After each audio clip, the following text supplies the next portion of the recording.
वह अब अपने गुस्से को नहीं छिपाई और सभी पर आरोप लगाया कि वे अस्तित्व के लिए संघर्ष करने वाले नेता नहीं बल्कि युद्ध को जुए की तरह देखने वाले सट्टेबाज थे। जो वास्तव में आवश्यक है वह अस्तित्व नहीं बल्कि जल सभ्यता के तकनीकी केंद्र है। उसने ठंडे स्वर में बताया कि पृथ्वी की मेंटल के नीचे एक गहरा समुद्री साम्राज्य है। मनुष्य जलचरों की संपदा को पूरी तरह नहीं समझ सके। वे केंद्र कई वर्षों से अंधेरे गर्त में छिपे हैं। चाहे कितनी ही कोशिश करें या हमला करें वह सब छाया युक्त होगा। उसने यह भी कहा कि मनुष्य अपने उन्नत हथियारों पर भरोसा करते हैं, लेकिन उनके ही प्रभावशाली हथियारों ने उनकी दोषपूर्णता को उजागर कर दिया है। उनकी गंभीर कमजोरियां। वायरस खुद पानी में नहीं होते, लेकिन पानी के अणुओं के साथ जुड़कर धीरे धीरे फैलते हैं। जलचर छोटे से छोटे पानी की बूंद में अपनी पहचान छोड़ सकते हैं और भविष्य में पानी उनके छापों का अनुसरण करेगा।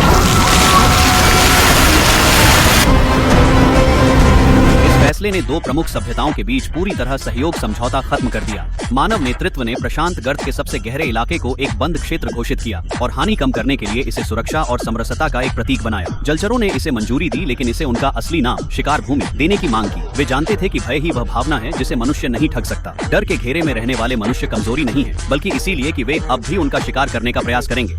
जब युद्ध समाप्त हुआ तो मुख्य कमांड हॉल से चेतावनी हटी और विजय का संकेत देती रोशनी चमकी। कुछ लोगों ने राहत की सांस ली, जबकि अन्य ने जश्न मनाना शुरू किया। केवल केट स्थिर खड़ी रही। उसे पता था कि यह एक जीत नहीं थी, बल्कि नैतिकता का पूर्ण पतन था। उसे डॉक्टर के शब्द याद आए, मैं केवल मानवता को बचाने के लिए जिम्मेदार हूँ। यह आप पर निर्भर है कि मानवता क्या बनेगी। इस समय एक संकेत आया। बार्कली के शरीर में अपरिवर्तनीय बदलाव शुरू हो गए थे और उसे औपचारिक रूप से मानवता का गद्दार घोषित किया गया था। लोगों को बलि का बकरा चाहिए था और वह यहाँ खड़ा था जहाँ भय संगम करता है। केट की मदद से उसने अपने परिवार से विदाई ली और उसके गले में गलफड़े बनने लगे। ये अब कोई बीमारी नहीं थी, बल्कि एक परिवर्तन।